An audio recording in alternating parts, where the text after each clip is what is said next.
للہ رب العالمین والصلاة والسلام علی حبیبہ محمد وآلہ واصحابہ اجمعین۔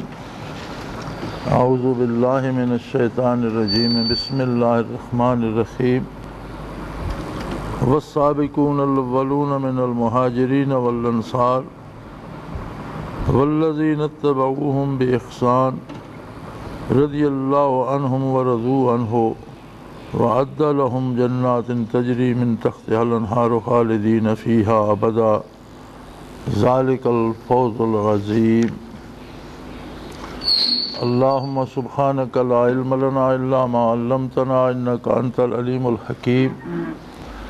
مولاي صل وسلم دائما أبدا على حبيبك من زانت به الأسر۔ قرآن کریم یوں تو بجائے خود ایک زندہ معجزہ ہے، اور یہ واحد کتاب ہے جس کی حفاظت کا ذمہ رب کریم نے خود لیا اور فرمایا انا نحن نزلنا الذکر وانا لہ لحافظون۔ ہم نے ہی اس نصیحت کو نازل فرمایا ہے اور ہم ہی اس کی حفاظت کرنے والے ہیں۔ گزشتہ 14 صدیاں اس بات پہ گواہ ہیں کہ طاغوتی طاقتوں نے اپنی کوششوں میں کمی نہیں کی، لیکن 14 صدیوں کے طویل مسافت میں قرآن حکیم کی کوئی زیر زبر، کوئی ایک نقطہ تک تبدیل کرنے پہ قادر نہیں ہو سکے۔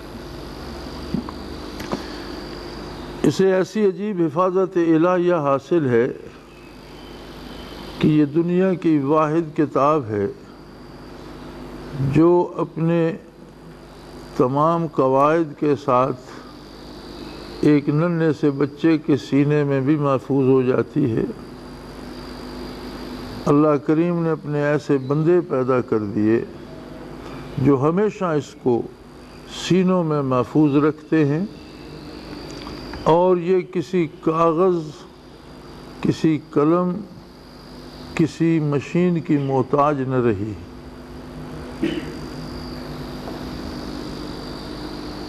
اس کے اندر بہت سے معجزات ہیں، اس کی ہر آیت ایک معجزہ ہے، اور اس کا ہر حکم ایک معجزہ ہے۔ اس کی عجیب بات یہ ہے کہ یہ واحد کتاب ہے جو ساری انسانیت کے لیے نازل کی گئی۔ انسانی آبادیاں مختلف ہیں، براعظموں میں تقسیم شدہ ہیں، پھر براعظموں میں ممالک ہیں، ملکوں میں تقسیم شدہ ہیں، ممالک میں اقوام ہیں، قوموں میں تقسیم شدہ آبادیاں ہیں، اقوام میں قبائل ہیں، قبیلوں میں تقسیم شدہ آبادیاں ہیں، قبائل میں خاندان ہیں، اور انسانی آبادیاں خاندانوں میں تقسیم ہو جاتی ہیں، حتیٰ کہ بین الاقوامی سطح سے لے کر ایک گھر کی سطح تک انسان تقسیم در تقسیم ہوتا چلا جاتا ہے۔ پھر عجیب بات یہ ہے کہ دنیا کے مختلف خطوں میں موسم مختلف ہوتے ہیں، طلوع و غروب کے اوقات مختلف ہوتے ہیں، مختلف ممالک میں مختلف زبانیں بولی جاتی ہیں، انسانوں کے رہنے سہنے کھانے پینے کے طریقے مختلف ہوتے ہیں۔ ہمارے ہاں جب کوئی بیمار پڑتا ہے تو ہم کہتے ہیں کہ اسے چاول ابال کر دو اور 2 دن اسے گندم کی روٹی چھڑا دو، ہلکی غذا دو۔ میں نے بنگال میں دیکھا کہ وہ ہمیشہ چاول کھاتے ہیں، جب کوئی بیمار ہوتا ہے تو کہتے ہیں اسے روٹی بنا کر دو۔ یعنی بالکل الٹ جاتی ہے بات۔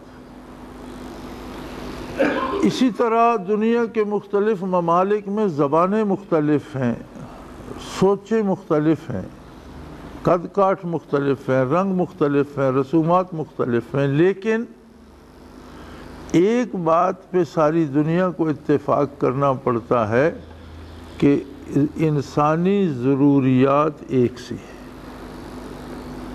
بھوک ایک جیسی لگتی ہے، اب کوئی اسے فروٹ سے پر کر لے پیٹ کو، کوئی پیٹ گوشت سے بھر لے، کوئی دال سے بھر لے، کوئی چاول سے بھر لے، کوئی گندم سے بھر لے، لیکن انسانی بھوک ایک سی ہے۔ ملک مختلف ہو سکتے ہیں، قومیں مختلف ہو سکتی ہیں، شکلیں مختلف ہو سکتی ہیں، رنگ مختلف ہو سکتے ہیں، لیکن بھوک اور پیاس ایک سی ہے، خوشی اور غمی ایک جیسی ہے، مزاج انسانی ہے اور اس کی ساری ضرورتیں ایک جیسی ہیں، اس کی تکمیل کے ذرائع ایک جیسے ہیں۔ اگر کوئی چاول کھاتا ہے تو اسے بھی کما کر لانا پڑتا ہے، اور اگر کوئی روٹی گوشت کھاتا ہے تو اسے بھی کما کر لانا پڑتا ہے۔ ضرورتیں بھی ایک جیسی ہیں، کپڑے لوگ مختلف پہنتے ہیں، لیکن کپڑے پہننا انسان کی ایک ضرورت ہے۔ اب کوئی پینٹ کوٹ پہنتا ہے یا سلوار قمیض پہنتا ہے یا تہبند قمیض پہنتا ہے تو مختلف لباس ہو سکتے ہیں، لیکن ضرورت ایک ہے کہ انسان کو لباس کی ضرورت ہے۔ اس کو حاصل کرنے کا طریقہ بھی ایک ہے کہ وہ کاروبار کرے گا یا مزدوری کرے گا یا کھیتی باڑی کرے گا، کوئی بھی معروف ذرائع میں سے حصول رزق کا ذریعہ تلاش کرے گا۔ سو قرآن حکیم نے ان اصولی امور پر فیصلہ کن ارشادات فرمائے ہیں، اس لیے یہ ساری انسانیت کے لیے ہے، ورنہ تو اہل مغرب نے اہل مغرب کی ضرورتوں کو مد نظر رکھ کر زندگی کے اصول بنائے، وہ مشرق میں قابل عمل نہیں ہوتے۔ جو مشرق والوں کے ہیں وہ مغرب میں قابل عمل نہیں رہتے۔ قرآن حکیم چونکہ اللہ کی کتاب ہے اور وہ ساری مخلوق کا خالق بھی ہے، ان کی ضرورتوں کا خالق بھی ہے، ان کی تکمیل کے اسباب کا خالق بھی ہے، اور ان سے کما حقہ واقف بھی ہے۔ جو ضرورتیں خود ہمیں پتہ نہیں ہیں وہ اس کے علم میں ہے کہ اس کی یہ ضرورت ہے۔ لہذا قرآن کا یہ اعجاز ہے کہ جب ارشاد فرماتا ہے تو پوری انسانیت کے لیے اور ہر ملک اور ہر عہد اور ہر زمانے میں قابل عمل بات ارشاد فرماتا ہے۔ لیکن سوال یہ ہے کہ قرآن میں تو تبدیلی نہیں کی جا سکی، مگر جب بھی کوئی گمراہ ہوا تو آیات تو اس نے قرآن کی پڑھی لیکن ترجمہ اپنی پسند کا کر لیا۔ قرآن تو وہی ہے، اب بھی کتنے فرقوں میں بٹ چکے ہیں لوگ، مسلمانوں کے خود کتنے فرقے بن چکے ہیں اور ہر فرقہ قرآن کریم اٹھائے پھرتا ہے، لیکن جب اس کا ترجمہ اور تفہیم کی اور اس کے سمجھنے سمجھانے کی بات آتی ہے تو وہ اپنی بات ڈال دیتے ہیں اس میں۔ تو کیا رب جلیل نے اس کی حفاظت کا بھی کوئی اہتمام فرمایا کہ قرآن کے معانی کو تبدیل نہ کیا جا سکے؟ جب اللہ نے قرآن کی حفاظت کا ذمہ لیا تو لوح محفوظ میں تو قرآن محفوظ ہے، علم الہی میں تو محفوظ ہے، یہ ذمہ داری تو زمین پر بسنے والے لوگوں میں حفاظت کی تھی، اور اس کی عبارت کو تو اس کے الفاظ کو، حروف کو، آیات کو، جملوں کو تو محفوظ فرما دیا، اور ظاہری اسباب میں سب سے بڑا سبب وہ لوگ ہیں جنہیں اللہ نے حفظ کی نعمت سے نوازا، یہ قرآن کے محافظ مقرر کر دیے رب جلیل نے۔ لیکن تبدیل کرنے والوں نے معنی اور مفاہیم میں تبدیلی کر دی۔ آیت کا مفہوم کیا ہے اسے کہیں منطق کے زور پر، کہیں گرامر کی کھینچا تانی سے، کہیں حالات و واقعات اور قصے کہانیوں کے ساتھ جوڑ کر مفاہیم کو تبدیل کر دیا۔ اس کی حفاظت کا کیا سبب ہے بظاہر؟ تو یاد رکھے قرآن کریم صرف ایک ہستی پہ نازل ہوا اور وہ ہیں محمد الرسول اللہ صلی اللہ علیہ وسلم۔ نزول قرآن کا کوئی دوسرا گواہ دنیا میں نہیں ہے کہ وہی جب نازل ہو رہی تھی تو میں بھی سن رہا تھا، یہی آیہ کریمہ نازل ہوئی، ایسا کوئی شخص روئے زمین پر نہیں۔ چونکہ کلام الہی کو سننے کے لیے بھی جو تقدس، جو پاکیزگی، جو طہارت اور اس کا جو معیار چاہیے وہ صرف نبیوں میں ہوتا ہے، غیر نبی میں پاکیزگی کا وہ معیار ہوتا ہی نہیں۔ جس طرح آواز سننے کے لیے کان چاہیے، کلام الہی سننے کے لیے طہارت و تقدس کا ایک معیار چاہیے کہ جو تقدس اس کلام کو حاصل ہے ویسا تقدس سننے والے وجود میں بھی ہو، اور یہ صرف انبیاء علیہ السلام کو حاصل ہوتا ہے۔ اس لیے یہ 30 کے 30 پارے جن صحابہ کے روبرو نازل ہوئے وہ بھی وحی الہی کے الفاظ فرشتے سے نہیں سن سکے، نبی کریم صلی اللہ علیہ وسلم نے جب دہرائے کہ یہ وحی نازل ہوئی ہے تب انہوں نے سنے۔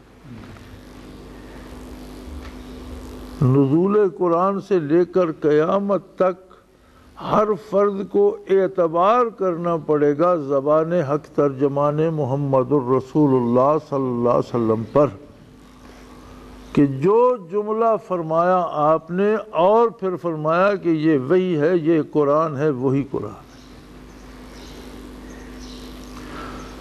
اب اس کے علاوہ اگر کوئی اپنی طرف سے اس میں کمی یا بیشی کرتا ہے تو وہ قرآن نہیں ہے۔ اسی طرح نبی کریم صلی اللہ علیہ وسلم نے جب قرآن سنایا تو قرآن کے معنی بھی ارشاد فرمائے کہ یہ آیہ کریمہ نازل ہوئی ہے۔ اب وہاں بڑے بڑے زباندان تھے اور عربوں کی مادری زبان میں تھا، اور زباندانی تو عربوں کا فن تھا۔ اپنے علاوہ، عرب کے علاوہ وہ پوری دنیا کو عجم کہتے تھے۔ عجم کا معنی ہوتا ہے گنگا، کہ یہ لوگ زبان دان نہیں ہیں، اہل زبان نہیں ہیں، اہل زبان اور اہل کمال صرف عرب ہیں۔ اور زباندانی کا یہ عالم تھا کہ بات بات پر کنیزیں اور خادمائیں بھی کوئی چیز مانگنے پر جواب شعر میں دے دیا کرتی تھیں، اور وہ شعر اشکار اٹھتا تھا بھی جا۔ تو جب حضور اکرم صلی اللہ علیہ وسلم کوئی آیہ مبارک بیان فرماتے تو اس کا مفہوم بھی نبی کریم صلی اللہ علیہ وسلم بیان فرماتے۔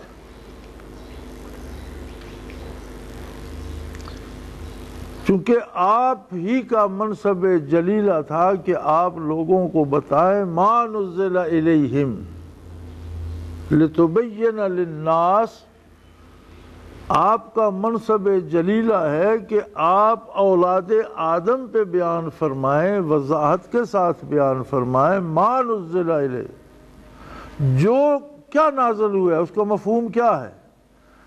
لہذا قرآن کے پہلے سمجھنے والے وہ جلیل القدر اور خوش نصیب لوگ ہیں جنہوں نے محمد الرسول اللہ صلی اللہ علیہ وسلم سے قرآن کے مفاہیم و تراجم سمجھے۔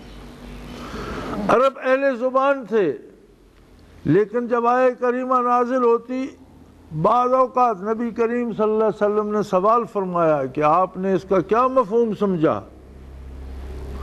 تو سب نے یک زباں ہو کر کہا اللہ و رسولہ عالم، اللہ اور اس کا رسول بہتر جانتا ہے، ہم آپ کے سمجھانے سے سمجھیں گے، آپ کے سمجھائے بغیر ہماری گرفت میں بات نہیں آئے گی۔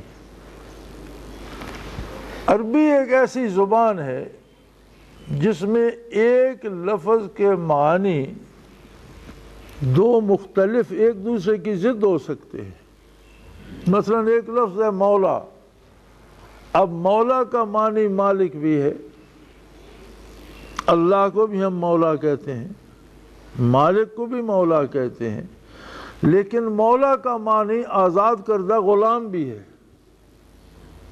جو غلام آزاد کر دیا جائے اسے بھی مولا کہتے ہیں۔ اب کتنا فرق ہے، دونوں ضد ہیں، مالک کہاں غلام کہاں، لیکن دونوں کے لیے مولا لفظ بولا جاتا ہے۔ جب فکرے میں استعمال ہوتا ہے تو پتہ چلتا ہے کہ یہاں کس معنی میں استعمال ہوا ہے۔ لہذا عربی گرامر سے اگر ہم معنی نکالنے لگیں تو شاید معنی کیا کا کیا ہو جائے، اور جتنے فرقے گمراہ ہوئے ہیں اس کی بنیادی وجہ یہی ہے کہ انہوں نے معنی اپنی پسند کے اور اپنے زور علم پر اور اپنی گرامر دانی پر، صرف و نحو پر اپنی مرضی کے معنی گھڑ لیے ہیں، ورنہ قرآن کے معنی وہی ہیں جو محمد الرسول اللہ صلی اللہ علیہ وسلم نے بیان فرمائے اور صحابہ کرام نے سنے۔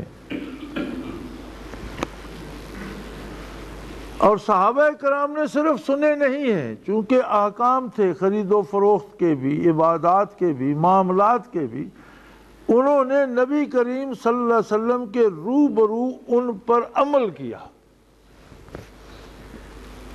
اور حضور اکرم صلی اللہ علیہ وسلم نے اس کی تصدیق فرمائی کہ یہ جو عمل کیا گیا ہے یہ قرآن کے مطابق ہے۔ صحابہ کرام میں دو جماعتیں تھیں،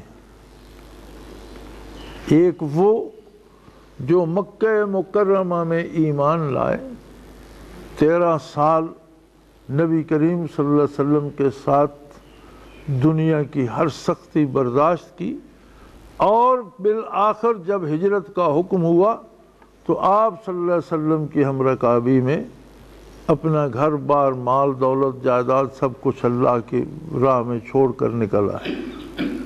یہ تھے مہاجرین۔ دوسرے وہ تھے جو مدینہ منورہ میں تھے، ہجرت سے پہلے بھی ایمان لائے، بعد میں بھی مسلمان ہوتے رہے، لیکن انہوں نے مکہ مکرمہ جا کر دعوت دی کہ حضور آپ ہمارے ہاں تشریف لائیے اور اپنے خدام کو بھی ساتھ لائیے۔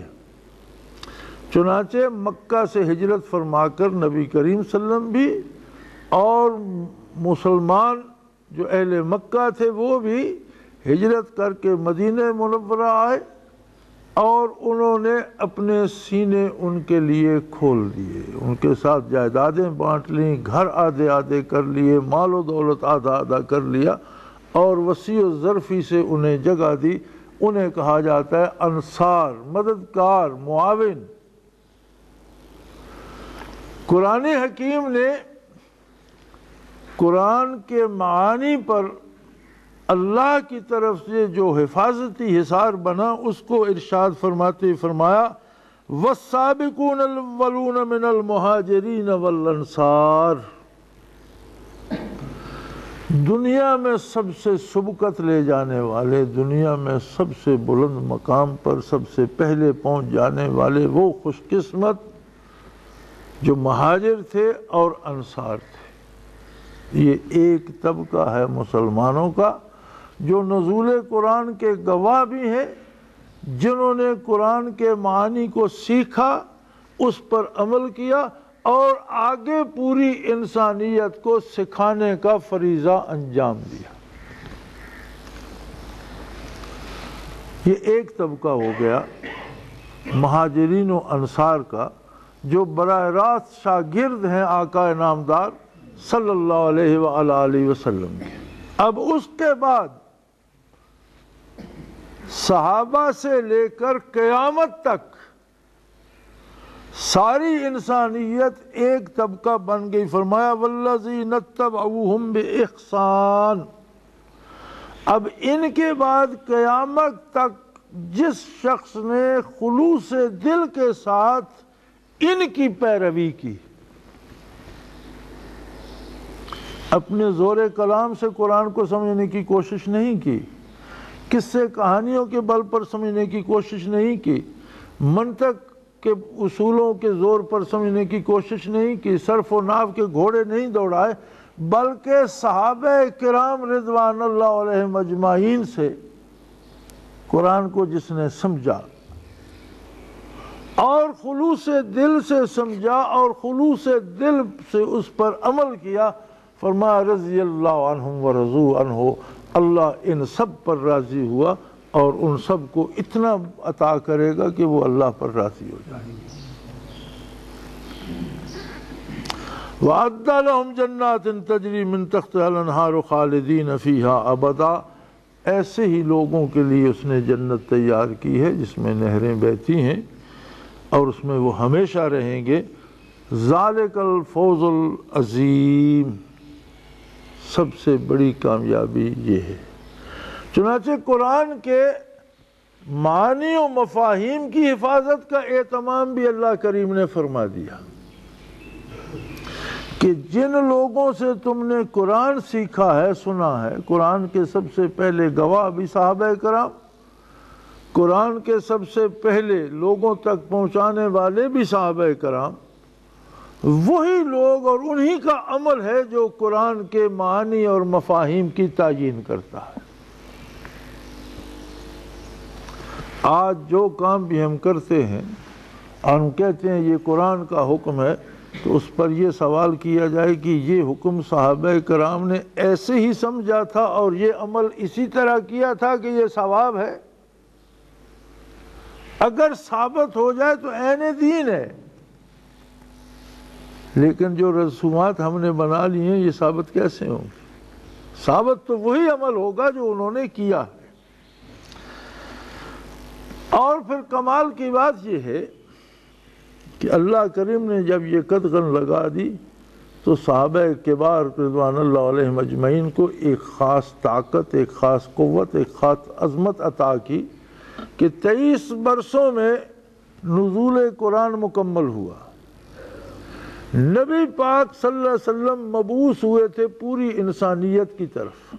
ایھا الناس انی رسول اللہ علیکم، اے اولاد آدم تم جہاں کہیں ہو میں تم سب کے لیے اللہ کا رسول ہوں۔ اب چاہیے یہ تھا کہ حضور اکرم صلی اللہ علیہ وسلم صرف عرب شریف میں نہ رہتے، آپ بر صغیر میں تشریف لاتے، اب جاپان میں جاتے، چین میں جاتے، روس میں جاتے، جرمنی میں جاتے، فرانس میں جاتے، سارے بر اعظموں میں قدم رنجا فرماتے، ساری انسانیت کے لیے جو نبی تھے، اور ہر جگہ آپ نے اللہ کا پیغام پہنچانا تھا۔ لیکن حیات طیبہ میں نزول قرآن 23 برسوں میں مکمل ہوا اور آپ نے پوری حیات دنیاوی عرب میں ہی بسر کر دی، تو پیغام باہر کون لے جائے گا؟ یہ ذمہ داری حضور کے خدام پر تھی۔ یہ سفیر تھے محمد الرسول اللہ صلی اللہ علیہ وسلم کے صحابہ کرام، اور آپ صلی اللہ علیہ وسلم کے دنیا سے پردہ فرمانے کی تاریخ کو گن لیں تو اس کے بعد 23 برسوں میں معلوم دنیا کا 3/4 حصہ یہ لوگ فتح کر کے وہاں اسلامی نظام قائم کر چکے تھے، صرف یہ نہیں کہ اسلام کا واعظ وہاں تک پہنچا دیا تھا۔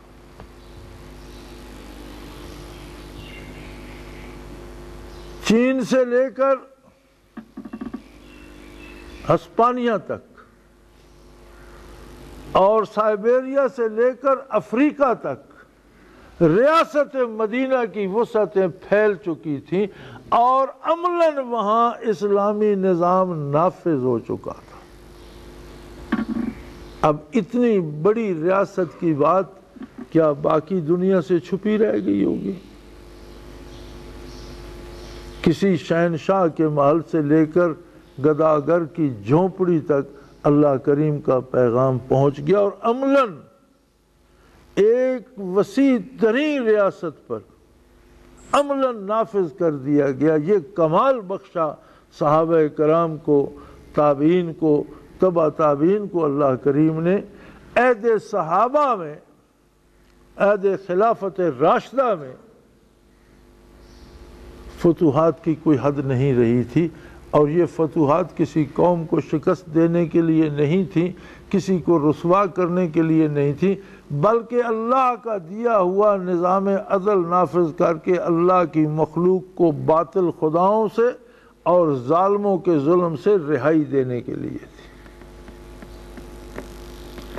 جہاں اتنی بڑی ریاست وجود میں آ گئی، آج تو لوگ جواز ڈھونڈتے ہیں کہ عراق کے قیدیوں پر جیل میں یہ ظلم کے پہاڑ کیوں توڑے گئے، تو ہمارے دانشور کہتے ہیں جنہوں نے ظلم کیا وہ تو جواز تراشیں یا نہ تراشیں، وہ تو شاید یہ پرواہ بھی نہیں کرتے کہ اس کے لیے ہمیں کسی جواز کی ضرورت ہے، ان کے لیے تو ان کی طاقت ہی جواز ہے۔ لیکن ہمارے یہ دانشور کہتے ہیں کہ جو بھی فتح کرتا ہے جی وہ یہی حال کرتا ہے، اب کیا عجیب بات ہے۔ لیکن کیا تاریخ اس بات پہ آواز نکالتی ہے کہ اتنی وسیع فتوحات میں کہیں کسی بوڑھے کی کہیں کسی عورت کی چیخ، کہیں کسی بچے کے آنسو ٹپکتے دکھائی دیتے؟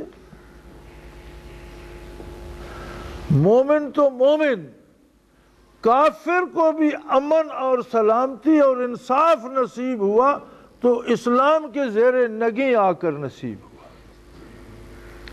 کسی کافر کا بتکدہ بھی اجاڑا نہیں گیا، کسی ایسے شخص کو چھیڑا نہیں گیا جس نے مقابلے میں تلوار نہ اٹھائی ہو، کسی کی فصلیں نہیں اجاڑی گئیں، کسی کے باغات نہیں اجاڑے گئے، کسی کے کنویں بند نہیں کیے گئے، کوئی تکلیف کسی نسل انسانی کو نہیں دی گئی، خواہ وہ بدترین دشمن بھی تھا، انصاف ہر ایک کو نصیب ہوا۔ اور یہ تھا قرآن حکیم کو پہنچانے کا فریضہ کہ جنہوں نے آقا نامدار صلی اللہ علیہ وسلم سے سیکھا انہوں نے پوری دیانت کے ساتھ روئے زمین پر بسنے والی ساری مخلوق کو پہنچا دیا۔ آج بھی قرآن کا مفہوم اور قرآن کا معنی وہی ہے جو اللہ کے رسول صلی اللہ علیہ وسلم نے بتایا اور صحابہ کرام نے سمجھا، اور قیامت تک وہی رہے گا۔ اس لیے کہ قرآن حکیم اصولوں پہ بات کرتا ہے اور انسانی اصول تبدیل نہیں ہوئے، ان کی تکمیل کے ذرائع بدلے ہیں، کچھ نہیں بدلا۔ اور انسان کو بھوک لگتی تھی، آج بھی بھوک لگتی ہے، انسان کو پیاس لگتی تھی، آج بھی پیاس لگتی ہے، سر چھپانے کی جگہ کی ضرورت تھی، آج بھی ضرورت ہے، سفر کی ضرورت پیش آتی تھی، آج بھی سفر کی ضرورت۔ اگر بدلے ہیں تو تکمیل کے ذرائع بدلے ہیں کہ کبھی پیدل تھا، پھر گھوڑے کی پیٹھ پر تھا، پھر گاڑی پر تھا، آج جہاز پر ہے، لیکن سفر کی ضرورت تو موجود ہے۔ اسی طرح بھوک پیاس، عزت و آبرو، خوشی اور غمی، ساری چیزیں ساری نسل انسانی میں ایک جیسی ہیں۔ دنیا کا ہر بندہ جب روتا ہے تو ایک ہی طرح روتا ہے، اور جب ہنستا ہے تو ایک ہی طرح ہنستا ہے، جب دکھی ہوتا ہے تو ایک ساتھ دکھ محسوس کرتا ہے، جب خوش ہوتا ہے تو ایک سی خوشی محسوس کرتا ہے۔ کیا بدل گیا؟ کچھ بھی نہیں بدلا۔ اس لیے قرآن حکیم نے ایسے اصول وضع فرما دیے کہ جو دنیا کے موسموں سے متاثر نہیں ہوتے، فاصلوں سے متاثر نہیں ہوتے، زمانوں سے متاثر نہیں ہوتے، زمینوں سے متاثر نہیں ہوتے، جہاں بھی کوئی ہے آج بھی وہ اس بات کا مکلف ہے کہ وہی عقیدہ رکھے جو آقا نامدار صلی اللہ علیہ وسلم نے تعلیم فرمایا اور جو صحابہ کرام نے سمجھا۔ آج بھی وہی نماز ادا کرے جو حضور علیہ السلام نے تعلیم فرمائی اور صحابہ کرام نے سمجھی۔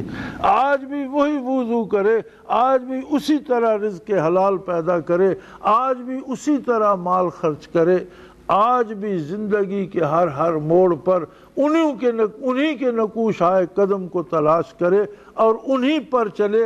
وہی کامیابی کا واحد راستہ ہے، اس کے علاوہ جتنے راستے ہیں سارے من گھڑت، سب تباہی کی طرف جاتے ہیں۔ نبی کریم صلی اللہ علیہ وسلم نے زمین پر ایک خط کھینچا، پھر اس کے ساتھ دونوں طرف بہت سی لکیر، فرمایا ہدایت کا راستہ یہ ہے جس پر میں ہوں، میرے صحابہ ہیں، اور یہ سیدھا راستہ۔ اس میں سے جو دائیں نکلے گا وہ بھی گمراہ ہوگا، جو بائیں نکلے گا وہ بھی گمراہ ہوگا، اور جتنے راستے اس سے نکلیں گے سارے تباہی پر جائیں گے۔ چنانچہ قرآن کریم نے معانی و مفاہیم کے بارے بھی طے کر دیا کہ والسابقون الاولون من المہاجرین والانصار، سبقت لے جانے والے نسل انسانی پر خوش نصیب لوگ جو مہاجر تھے اور انصار تھے، یہ ایک طبقہ ہے۔ یہ پیشوا ہیں، یہ مقتدا ہیں، یہ سفیران محمد مصطفیٰ ہیں صلی اللہ علیہ وسلم۔ اب اس کے بعد جتنی مخلوق ہے ان کے لیے ہے والذین اتبعوہم باحسان، جس نے خلوص دل سے ان کا اتباع کر لیا، رضی اللہ عنہم ورضوا عنہ، ان سب لوگوں سے اللہ راضی ہوا اور ان پر اتنا کرم فرمائے گا کہ وہ کہہ اٹھیں گے کہ اے اللہ بس کر، ہم تجھ پر راضی ہیں، اب ہم میں لینے کی سکت بھی نہیں۔ اور انہی کے لیے آخرت کا گھر اور اس کی نعمتیں جس میں وہ ہمیشہ رہیں گے، وذالک الفوز العظیم، اور یہی بہت بڑی کامیابی ہے۔ وآخر دعوانا ان الحمد للہ رب